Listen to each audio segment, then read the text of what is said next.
So these are the things for the trays that I want to do. Okay. So I want Christmas trees on these, and like a red truck with a Christmas tree on this one.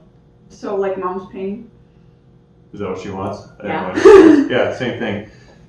I'll paint them all with the milk paint again. And then this is red that's going on here. It's like a holiday red. And that was kind of the closest I could find. But there's for the truck and Christmas tree, and I'm sure you have brown and other colors to do ornaments. Awesome. Go paint. Okay. Thanks.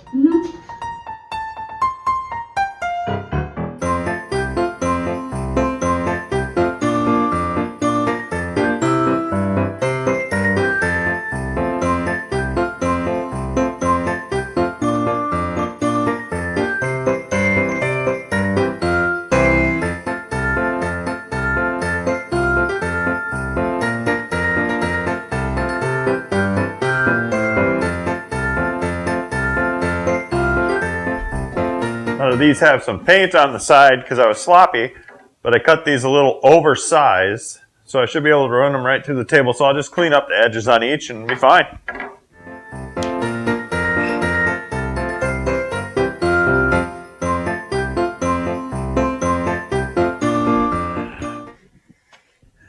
This time they're a little thick, and I think it's probably because it was cold in my garage when I laid this down.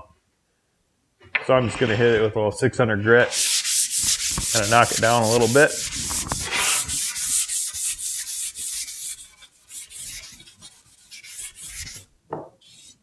Yeah, that's a lot better. Well, the plan now is to take this and make a groove all the way down before I cut it up to hold the bottoms of the trays. I like to do it now instead of later. There's just a couple cuts instead of making a whole bunch of them. So the plan is to make this about a 1/4 inch up from the bottom. Make it about a 1/4 inch, because it's 1/2 inch, you make it about a 1/4 inch in. And to do that, I like to use a setup bar to make everything work here. If you don't have these are White Side makes these. The model number, part number is 9800. And I just take out the 1/4 inch one. I'll be using that one. Another thing, when you're making these dado, I guess you call it a dado, the groove for the bottom of the tray, get a good blade with a flat bottom tooth. I'm not sponsored by anybody. I'm just going to tell you, this is my favorite. Amana Tool makes it. It's just their Ripping Euro Pro. It's flat tooth, so it doesn't make a V groove. It makes that flat groove. So I'm going to pop this in. I'm going to rip through all these to make that little dado. This is only 1/8 inch thick, so I'll have to be 2 passes on each one. I'll do all of them once, set them aside, bump the fence over, do it all again. So here we go.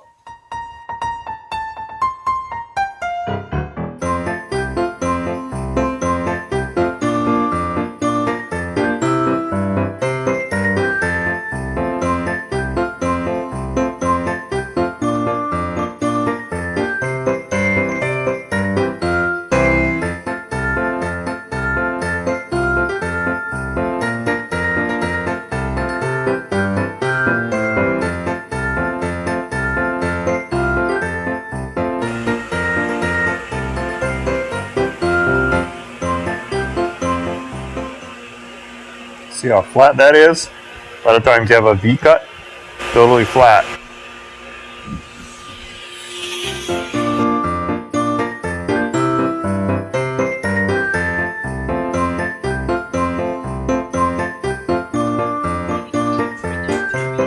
Okay, so what we have here is one of the paintings that everyone's painted. This truck with the Christmas tree in the back, and then I got a little stand with a Lazy Susan on the bottom, so this will spin while I'm spraying. What I'm going to do is I'm just going to put a coat of some polyacrylic. I'm just going to use some semi-gloss just so it has a little bit of shine to it. And put one quick coat on there. I'll end up getting a bunch more later. I just want to get one on to protect it while I'm fitting the frame around the tray. So here we go.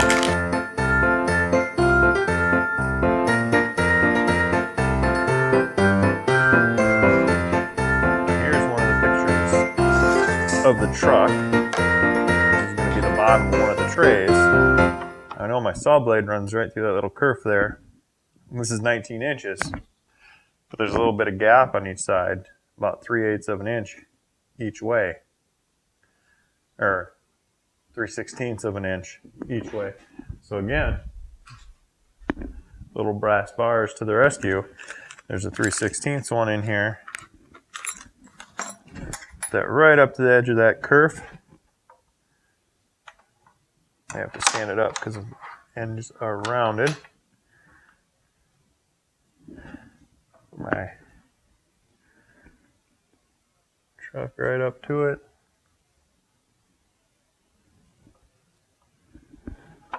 Now I'm not going to move it. I'm going to put my little brass bar here. 3/8 on that side. This is going to be my little stop block. I'm just going to clamp it down. Now that that's clamped on, I can take these and start making some cuts. And I know I always want to be pointing away. The red will always be facing the camera. If it isn't, that means I messed up. Just going to get this out of the way.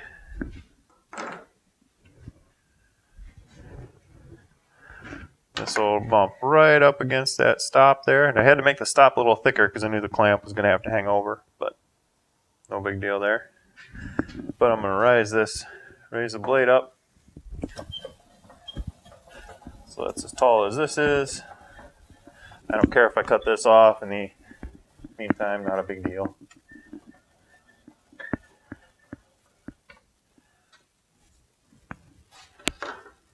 See, it's just enough taller. So I'm going to put in my earplugs and away we go.